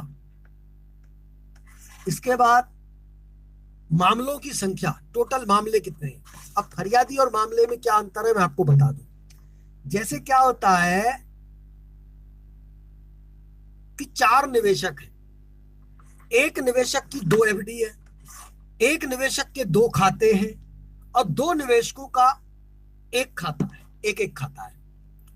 तो आप निवेशक तो 4 हुए, लेकिन आपके मामले 6 हो गए, क्योंकि 2 लोगों के 2 है। तो यहां मामलों की संख्या आप 6 लिख देंगे, फरियादियों की संख्या 4। तो आपको इसमें लिखने की जरूरत नहीं है, आप अलग से ईमेल पे टाइप कर लीजिए या एक कागज में लिख करके उसकी फोटो खींच के आप भेज दीजिए। आपको जो सरल लगे, जो उचित लगे, आप उसके जरिए आप बता सकते हैं।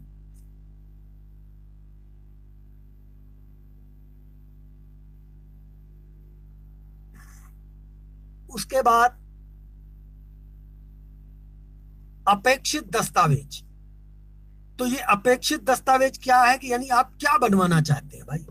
आप पुलिस कंप्लेन बनवाना चाहते हैं, आप लीगल नोटिस बनवाना चाहते हैं, आप केस मेमोरेंडम बनवाना चाहते हैं, कि आप आर्गूमेंट बनवाना चाहते हैं। तो मैं पुलिस कंप्लेन की तो सलाह दूंगा कि कोई जरूरत नहीं है, क्योंकि आप कंज्यूमर कोर्ट जाना है, काहे को पुलिस को कंप्लेन करते हो। क्या आपको लग रहा है कि पुलिस में कंप्लेन देने से वो पैसा दे देगा? नहीं देगा, तो काहे को खर्चा करते हो, छोड़ दो पुलिस कंप्लेन को। ठीक है।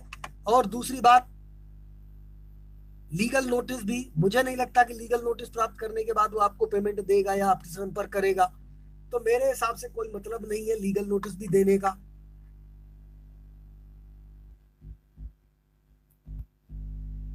तो ये सब झमेले आप छोड़िए, लीगल नोटिस भी आप मत दीजिए, आप सीधा मेमोरेंडम बनाइए। ठीक है।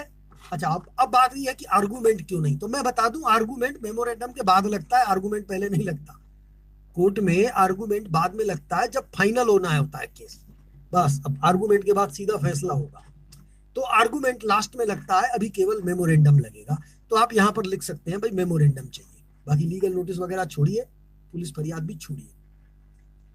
तो यहां पर आप लिख सकते हैं केस मेमोरेंडम। ठीक है। अब उसके बाद एकल या संयुक्त, एकल यानी अगर आपके 4 मामले हैं और चारों को अलग अलग केस बनाना है, तो एकल, सबका एक एक केस सेपरेट बनेगा। ठीक है। और यदि आप ज्वाइंट करना चाहते हैं, यानी सभी लोगों का, एक ही जिले के रहने वाले हैं, तो क्या सभी लोग एक ही साथ केस करेंगे? एक आदमी कोई भी कोर्ट चला जाएगा, आपस में पहले रजामंदी कर लेंगे, कौन जाएगा, जो जाएगा उसको सभी लोग मिलकर के खर्चा देंगे, तो वो ज्वाइंट केस कहलाएगा। तो आप लोग लिख लीजिए यहाँ पर ज्वाइंट मैटर। ठीक है।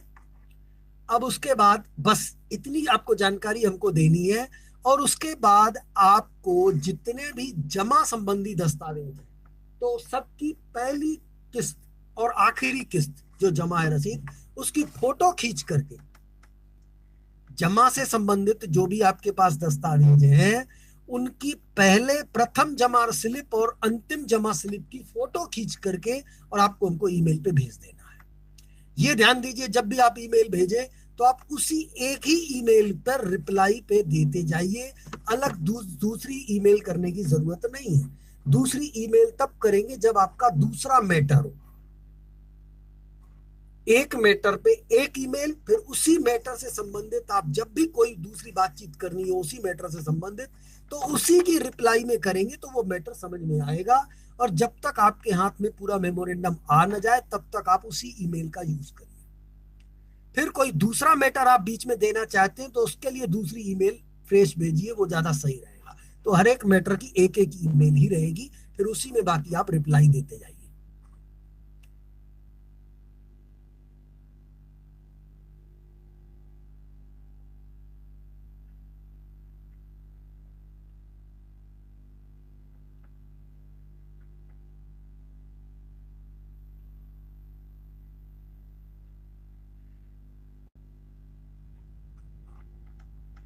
ठीक है साथियों, और फोटो खींच करके आप भेज देंगे जमा स्लिप का, फर्स्ट एंड लास्ट का।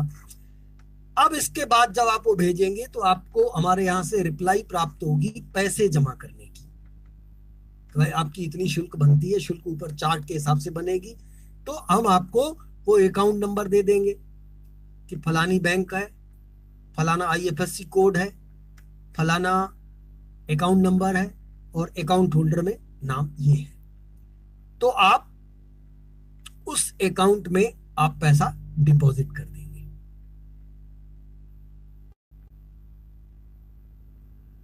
और पैसा डिपॉजिट करने के बाद आप पहले डिपॉजिट करते समय विशेष ध्यान देंगे कि जब आप बैंक में पैसा डिपॉजिट करेंगे तो आप उस समय आईएफएससी कोड, अकाउंट नंबर और अकाउंट होल्डर का नाम अच्छे से मैच करवाएंगे काउंटर पे, उसके बाद ही जमा करवाइएगा। अगर आपसे 19-20 हो जाता है तो हमारी कोई तो समझ के जमा करिएगा। जो नाम लिखा हुआ है अच्छे से देख लीजिएगा, मैच करवाइएगा, भैया सही है, सही अकाउंट में जाना चाहिए। ठीक है। और उसके बाद जो पैसा जमा करने के बाद बैंक की जो स्लिप मिलेगी आपको सील लगा करके, वो हमको ईमेल भेजना पड़ेगा ताकि हमको जानकारी मिले कि आपने ये पैसा भेज दिया। ठीक, ये बहुत ही जरूरी है। ये आपको समय पे भेजना है, इस पे कोई डिले नहीं करना है कि आप 6 महीने बाद बताओ, तब तक हमको पता ही नहीं चला भैया हमारे अकाउंट में पैसा आया ही नहीं, हम क्या करेंगे। तुरंत आप जमा करते ही तुरंत आप हमको ईमेल पर भेज दीजिए, तो हम पता लगाएं कि वो पैसा आपका हम तक पहुंचा कि नहीं पहुंचा, और नहीं पहुंचा तो क्यों नहीं पहुंचा, क्या कारण है, इसका उसी समय पता लगाया जाता है। ऐसी स्थिति हालांकि आती नहीं है, पर खुदा ना खास्ता आ गई तो आपने बता दिया 6 महीने के बाद तो थोड़ी ना सुनेंगे, उसी समय आपको भेजना पड़ेगा। तो आप फोटो खींच करके तुरंत मोबाइल पे, लगते कितनी देर है, फोटो खींचा, क्लिक और चली गई, सीधा मेरे पास आ गया ईमेल पे कि भैया ये पैसा जमा हो गया। और उसी मेल की रिप्लाई में करेंगे तो हमको पता भी चल जाएगा कि ये फलाने केस का पैसा है। अलग से भेजेंगे तो पता ही नहीं चलेगा कि काहे का पैसा है, मुझे भी पता नहीं चलेगा। ठीक है, पैसा तो आ गया लेकिन काहे का आया पता ही नहीं चलेगा। यदि उसी मेल की रिप्लाई में भेजेंगे तो समझ में आ जाएगा। अब उसके बाद आपने वो स्लिप फोटो खींच करके, यानी जो आपने बैंक में पैसा जमा किया उस रसीद का फोटो खींच करके आपने मेल भेज दिया, तो उसके बाद हमारे द्वारा आपको रिप्लाई दी जाएगी कि आपके द्वारा जो बैंक में पैसा जमा किया गया उसकी जानकारी हमको दी गई, इसके लिए बहुत बहुत धन्यवाद। ठीक है। अगर ये रिप्लाई आपको प्राप्त नहीं होती है तो आप 3 दिन के बाद फिर से फोटो खींच करके भेजिएगा, कि हो सकता है मेल कहीं इधर उधर चली गई हो, दिक्कत हो, तो भैया दोबारा फोटो खींच करके भेजिएगा, क्योंकि आपको रिप्लाई नहीं मिली। ये रिप्लाई मिलना बहुत जरूरी है आपको हमारे द्वारा। यदि हमारे यहाँ से रिप्लाई आपको मिल गई तो आप यकीन मानिए कि बस अब हमारी जानकारी वहां पहुंच गई। अब वो बैंक में अपना पता लगाएंगे पैसा पहुंच गया कि नहीं पहुंचा। अगर नहीं पहुंचा होगा तो आपत्ति बताएंगे, और पहुंच गया होगा तो कोई जानकारी दोबारा देने की जरूरत नहीं होगी, क्योंकि हमने आपको सूचना दे दी कि आपने जो रसीद फोटो, जो पैसा जो जमा किया था उसकी सूचना आपने हमको दे दी। इसके लिए बहुत बहुत धन्यवाद। तो ये रिसीविंग आना बहुत जरूरी है। और मैं अभी भी सभी साथियों को बता दूं कि जिन्होंने भी हमारे से मेमोरेंडम बनवाई, चार्ज अगर बैंक में जमा की है हमारे द्वारा बताए गए अकाउंट में, अगर उनको हमारी ये रिसीविंग प्राप्त नहीं हुई है, बैंक में पैसा जमा होने की सूचना उन्होंने हमको भेजी और हमारे द्वारा उनको पावती नहीं दी गई है, तो वो प्लीज हमको कल ही ईमेल भेज करके अपनी रसीद की फोटो दोबारा खींच करके भेजे, तो हम उनको पावती दे दें। ये पावती संभाल के रखिए साथियों, क्योंकि आप पहले भी धोखा खा चुके हो। ऐसा नहीं कि आपने हमारे अकाउंट में पैसा जमा कर दिया और आपको मेमोरेंडम मिला ही नहीं, आप साल भर तक इंतजार करते रह गए। ऐसा नहीं चलेगा। आप हमको जानकारी दे दीजिए कि भैया ये पैसा बैंक में जमा हुआ है, तो हम तुरंत आपको पावती देंगे और उसके बाद आपके जल्दी पेपर तैयार करवाकर हम आपको पेपर पहुंचाएंगे और कोर्ट में सबमिट करवाने में मदद करेंगे। चिंता मत करिए, पूरा केस हम आपका डील करेंगे, बाकायदे हम आपको तैयार करेंगे। कोर्ट केवल आप जाएंगे, लेकिन दिमाग पूरा हमारा काम करेगा वहां पर। चिंता मत करिए, आपको कहीं पर भी ऐसा महसूस नहीं होने देंगे कि आप अकेले हैं, आपको परेशानी कभी नहीं होगी। चिंता मत करिए। तो ये हो गई रिसीविंग। अब इस रिसीविंग के बाद फिर कुछ जानकारियां आपसे मांगी जाएंगी और वो जानकारियां आपको बाद में देनी है, पहले देने की जरूरत नहीं है। जब आपसे जो जानकारी मांगी जाए आप उतनी ही दीजिए, उससे ज्यादा दे करके बेकार हम लोगों को भी आप परेशान मत करिए। तो उसके बाद जो आपसे जानकारी मांगी जाएगी वो ये मांगी जाएगी। सबसे पहले यहाँ साथियों, जब रिसीविंग आएगी तो उसमें आपका फॉर्मेट में ही लिखा हुआ है कि आधार कार्ड की फोटो भेजिए, तो आप उसके बाद आधार कार्ड की फोटो भेजिएगा, पहले मत भेजिए। कुछ लोग पहले ही भेज देते हैं तो वो बाद में हमको ढूंढे नहीं मिलती। तो ये जब रिसीविंग आएगी उसके बाद आप आधार कार्ड की फोटो खींचिए। अच्छा, आधार कार्ड में कुछ लोग विशेष ध्यान देते हैं कि एड्रेस के लिए पीछे साइड का फोटो खींच के भेज देते हैं, जबकि फ्रंट पेज का फोटो नहीं भेजते हैं। तो विशेष ध्यान दीजिए, फ्रंट के पेज का बहुत जरूरी है, क्योंकि नाम, आयु, आधार नंबर और एड्रेस और पिता का नाम या पति का नाम, ये सब चीजें हमको आधार से मैच करनी है। आधार से मैच करने के लिए कोई कानून नहीं है, हम नहीं भी मैच करेंगे तो कोई दिक्कत नहीं है, कोर्ट में लग जाएगा केस। लेकिन हम इसलिए मैच करना चाहते हैं क्योंकि ज्यादातर आप देखिए कि जो आज की डेट में बैंक अकाउंट है, जो बैंक में नाम है, वो वही है जो आधार में है। तो इसलिए थोड़ा हम वेरीफाई करना चाहते हैं। लेकिन वो वेरीफाई होने के बाद भी जब आधार से हम ये सब नोट कर लेते हैं, फिर हम आपसे एक बार पूछते हैं कि भैया जो आधार में नाम लिखा है, जो पिताजी का नाम लिखा है, जो पति का नाम लिखा है, जो एड्रेस लिखी है, जो आयु लिखी है, वो वास्तव में सही है कि आधार में कहीं गलती हो गई है? अगर आधार में गलती हो गई है तो जो सही है वो बता दो, हम वो लिख देंगे। जो सही है हम वो लिख देंगे, कोई दिक्कत नहीं है। अदालत ये नहीं कहती कि आधार में जो लिखा है वही लिखो, नहीं, जो सही है वो लिखो। हम आधार से सिर्फ इसलिए मैच करना चाहते हैं क्योंकि कई लोग सही वाली जानकारी भी देने में मिस्टेक कर जाते हैं। तो मैं एक बार आधार से मैच कर लूंगा, फिर मैं उनसे वेरीफाई करूंगा कि भैया ये जो एड्रेस वगैरह इसमें लिखी हुई है वो सही है। यानी ये एड्रेस अगर कोई लिफाफे पे लिख करके आपको भेज दे तो आपको वो रजिस्ट्री पहुंच जाती है। नहीं भाई, वो आधार में तो ऐसा नहीं है, उसमें ये लिखा हुआ है अभी ये फलाना चौक फलानी बिल्डिंग लिख दो, तो हम वो लिख देंगे फिर। तो उसको भी हम वेरीफाई करवाते हैं बाद में। ये हम आधार से केवल प्राथमिक पड़ताल हेतु हम मंगवाते हैं ताकि हम मैचिंग कर लें। अब इसके बाद हम जो जानकारी मंगवाते हैं आप लोगों से वो ये जानकारी है कि कंपनी के डायरेक्टरों का नाम, DIN नंबर, मोबाइल नंबर व पूरा पता। अच्छा, अब लोग कहते हैं कि हमको यार डायरेक्टर का तो नाम मालूम ही नहीं है। तो भैया नहीं है मालूम तो लिखो ना, नहीं है मालूम। हमको क्या पता कि आपको नहीं है मालूम, क्योंकि मेरे पास जिनकी जानकारी मिलेगी, मेरे को पता चलेगा कि फलाने 4 लोग इस कंपनी के डायरेक्टर हैं, तो मैं तो उन 4 का नाम, लेकिन हो सकता है आपको किसी 5वें डायरेक्टर के बारे में जानकारी हो, तो आप बता दोगे कि भैया 5वां ये फलाना भी डायरेक्टर है। लेकिन अगर मैं आपसे पूछूंगा ही नहीं तो आप बाद में कहोगे नहीं तो मेरे से तो पूछा ही नहीं था। तो इसलिए ही हम आपसे पूछ रहे हैं, लेकिन हम आपको मजबूर नहीं कर रहे हैं कि आपको बताना पड़ेगा। आपको जितनी जानकारी है, अगर इन डायरेक्टरों के नाम, मोबाइल नंबर, एड्रेस सब मालूम है तो बताइए, नहीं है मालूम, नाम मालूम है तो नाम बताइए, नाम और मोबाइल नंबर मालूम है तो नाम और मोबाइल नंबर बताइए, कुछ नहीं है मालूम, कुछ नहीं लिखिए भाई हमको कुछ नहीं मालूम इनके डायरेक्टरों के बारे में। तो जो जानकारी है वो दीजिए, जो नहीं है उस जानकारी के लिए इधर उधर तड़पने की जरूरत नहीं है, परेशान मत होइए। हम सारी परेशानियों का समाधान लेकर के आए हैं और आप हमारे से ही जो जानकारी ले उसी से आप और परेशान हो जाए तो ये तो और समस्या खड़ी हो गई ना। तो परेशान होने की जरूरत नहीं है, आप बिल्कुल परेशान मत हो। जितनी जानकारी है आपको केवल उतनी ही जानकारी देनी है। उसके बाद उसमें लिखा है कंपनी के निगेटिव सीनियरों का नाम। तो यहां पर भी मैं आप लोगों को बताना चाहूंगा कि आप जितने भी निगेटिव सीनियरों को जानते हैं, आप केवल उनके नाम, मोबाइल नंबर, एड्रेस मालूम हो तो दीजिए, नहीं हो मालूम तो लिखिए नहीं। जिसका नाम और मोबाइल नंबर हो वो लिखिए, जिसका मोबाइल नंबर भी नहीं है, केवल नाम मालूम है, नाम लिखिए। नहीं है किसी का नाम मालूम, मत लिखिए भैया, कोई नहीं है मालूम हमको, कोई दिक्कत नहीं है। जितनी जानकारी आपको हो आपको वो देनी है, नहीं हो जानकारी तो कोई जबरदस्ती नहीं है। अब उसके बाद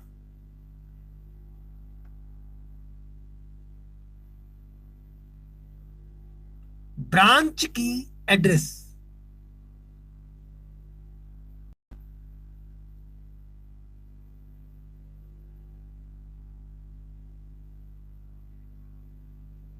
ब्रांच की एड्रेस, ब्रांच कहां पर स्थित थी उसकी पूरी एड्रेस आप हमको भेजिए। ये तो जरूरी है, ये इसलिए जरूरी है कि उस ब्रांच में आपने पैसा जमा किया था, वो एड्रेस आपको मालूम ही नहीं है तो ये केस उससे उठेगा कैसे। जिस ब्रांच में आपने पैसे जमा किए थे उसकी पूरी एड्रेस, किस रोड पे थी, कौन सी बिल्डिंग में थी, वो सब आपको बताना पड़ेगा। ये एड्रेस बहुत जरूरी है। इसके बाद लगा हुआ है ब्रांच में लगने वाले थाने का नाम। ये जरूरी नहीं है, ये इसलिए जरूरी नहीं है कि किसको पुलिस कंप्लेन बनवानी हो उसके लिए जरूरी है। तो पुलिस कंप्लेन आपको बनवानी नहीं है तो ये जरूरी नहीं है, मालूम हो तो लिख दीजिए, ना हो मालूम तो कोई जरूरी नहीं है। ये पुलिस स्टेशन का नाम जो है, लगने वाले थाने का नाम वो वहीं पर देना है जब आपको पुलिस कंप्लेन लगवानी है, और नहीं लगवानी क्या मतलब, मेमोरेंडम लगाना है तो थाने की जरूरत नहीं है।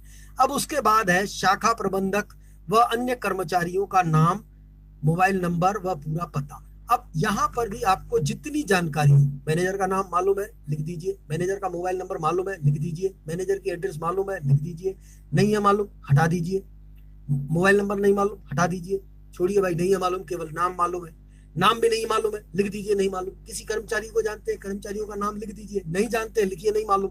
कोई जरूरत नहीं है, जितनी जानकारी हो आपको बताइए, नहीं हो मालूम तो कोई दिक्कत नहीं है।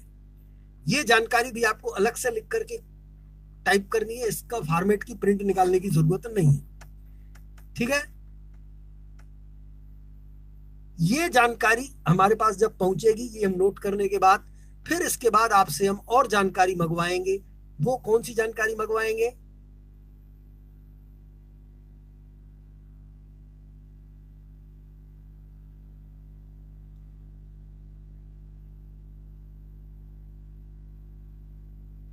ये जानकारी हम मंगवाएंगे कि समस्त निवेशकों फरियादियों का पैसा का पेशा, यानी जितने भी फरियादी हैं, निवेशक हैं, वो करते क्या है, वो करते क्या है। क्योंकि निवेशक कई नाबालिग भी हो सकते हैं ना, तो जो नाबालिग है वो कुछ नहीं करते होंगे, फिर उनके जो गार्जियन होंगे वो क्या करते हैं। तो हमने निवेशकों और फरियादियों का लिख लिया है, तो आपको सबकी डिटेल देनी पड़ेगी कि कौन क्या क्या करता है, पहला निवेशक क्या करता है, दूसरा क्या करता है, तीसरा क्या करता है, सबका पेशा आपको बताना पड़ेगा, क्योंकि वो हमको कोर्ट को बताना पड़ेगा, ठीक है, वो मेमोरेंडम में लिखना पड़ेगा।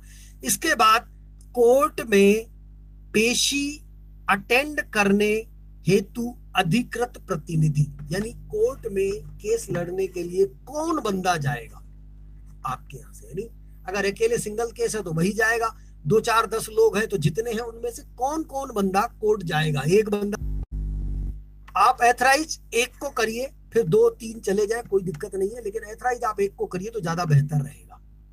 अब उसके बाद से किस जमा किए, ये तो आपने ब्रांच का नाम ऊपर भी दे दिया, लेकिन फिर से आपको यहाँ लिखना है किस ब्रांच में, शहर का नाम लिख दीजिए, किस ब्रांच में जमा किया। अगर अलग अलग ब्रांचें हैं तो जिस निवेशक की जितनी है उस हिसाब से लिखिए कि फलाने इतने निवेशकों की ये ब्रांच, इतने निवेशकों की ये ब्रांच। इसके बाद आपने जो पैसे जमा किए थे वो नगद जमा किए थे तो लिखिए नगद, और अगर नहीं आपने चेक जमा किया था तो आपको चेक नंबर, तारीख और बैंक का नाम लिखना है। यदि आपने डीडी बनवा कर दी थी तो डीडी नंबर, तारीख और बैंक का नाम लिखना है, और नगद दिया था तो आप नगद लिख दीजिए, यानी जैसे आपने जमा किया था वो मेथड आपको इसमें बताना पड़ेगा। इसके बाद प्रथम रसीद, पॉलिसी बॉन्ड मौजूद है या नहीं, सभी निवेशकों के लिए जो फर्स्ट स्लिप, पहली बार जब पैसा आपने जमा किया, जो जमा के दस्तावेज मिलते हैं वो सारे आपके पास ओरिजिनल मौजूद हैं या नहीं है तो लिख दीजिए मौजूद है, और अगर ओरिजिनल आपने ब्रांच में जमा कर दिए, फोटोकॉपी है तो लिख दीजिए ओरिजिनल ब्रांच में जमा, फोटोकॉपी रखी है। या ओरिजिनल गुम हो गए हैं तो लिख दीजिए ओरिजिनल गुम हो गए हैं। फोटोकॉपी रखी है तो लिखिए ओरिजिनल गुम हो गए, फोटोकॉपी रखी है। तो जो भी स्थिति हो, आपको यहाँ पर सही जानकारी देनी है, गलत जानकारी आपको नहीं देनी है, क्योंकि आप केस लड़ने जा रहे हो। ठीक है। अब उसके बाद अगला लिखा हुआ है अंतिम रसीद मौजूद है या नहीं। तो अंतिम रसीद के बारे में भी आपको यही बताना है। अगर आपके पास रखी है तो लिख दीजिए ओरिजिनल पड़ी है, नहीं है ओरिजिनल गुम हो गई है, फोटोकॉपी रखी है तो लिखिए ओरिजिनल नहीं है, फोटोकॉपी रखी है। फोटोकॉपी भी नहीं है तो भैया ओरिजिनल भी गुम हो गई, फोटोकॉपी कराई नहीं थी।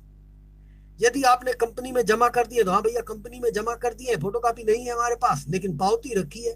जो आपने पेपर जमा किए ब्रांच में तो पावती मिली होगी, वो पावती भर रखी है। लेकिन अगर आपके पास फोटोकॉपी भी है, पावती भी है, तो लिखिए भैया कि हमने पेपर ब्रांच में जमा कर दिए, पेपर की फोटोकॉपी रखी है, और कंपनी में जो पेपर जमा करने की पावती मिली वो ओरिजिनल पावती रखी है। ये लिख के देना है डिटेल पूरी, तो हम आसानी से समझ पाए। और हमने भी ये चार्ट आप लोगों के लिए अलग अलग इसलिए बनवाई ताकि आपको आसानी से समझ में आए कि हमको अब किस सवाल का जवाब देना है। इसके बाद लिखा हुआ है अन्य दस्तावेज। अन्य कोई उससे संबंधित दस्तावेज हो, जैसे विटलसी में विशेष करके अन्य दस्तावेज थे, कूपन, कार्ड, लेटर, ये सब था, तो ये उस वहां पर आएगा। बाकी में तो इसकी जरूरत नहीं है। फिर भी यदि कोई अन्य दस्तावेज हो तो उससे संबंधित लिखिए। अब इसके बाद लिखा हुआ है इसमें कुल अपेक्षित किस्तें। कुल अपेक्षित किस्तें यानी कि आपके खाते में कुल कितनी किस्तें जमा होनी थी। यानी आपने जब खाता ओपन किया और आपको कहा गया था कि इसमें 60 किस्तें जमा करनी है मंथली की, तो यहां पर वो लिखना है कि अपेक्षित किस्तें 60 थी, यानी जमा 60 करनी थी। कुल जमा किस्तें यानी जमा तो 60 करनी थी लेकिन आपने जमा 42 की, तो आप यहां लिखेंगे जमा 42, करनी 60 थी लेकिन हमने 42 की। अब उसके बाद आगे लिखा हुआ है जमा किस्तों में अंतर का कारण, यानी 60 जमा करनी थी, आपने 42 की, तो 18 कम क्यों की। क्या आपके ऊपर आर्थिक परेशानी आ गई, या आपको पहले ही पता चल गया कि कंपनी में गड़बड़ है भैया आप जमा मत करो, तो आपने रोक दिया। तो आप वो लिख दो कि भैया क्या कारण था जो आपने बाकी पैसा जमा नहीं किया। ठीक है, क्योंकि ये कोर्ट में बताना पड़ेगा कि ये वजह थी, इसकी वजह से ये हमने वहीं पर खाता रोक दिया। और अगर पूरा चला है तो बता दीजिए, सिंगल किस्त है तो बता दीजिए भैया सिंगल एफडी थी, दोबारा करना ही नहीं था, तो अपेक्षित किस्तें 1, जमा किस्त भी 1। इसके बाद समस्या क्या है। निश्चित तौर पर समस्या भुगतान नहीं मिल रहा है। यदि इसके अलावा और भी कोई समस्या है तो आप बता दीजिए कि क्या समस्या है, तो हम वो लिखेंगे।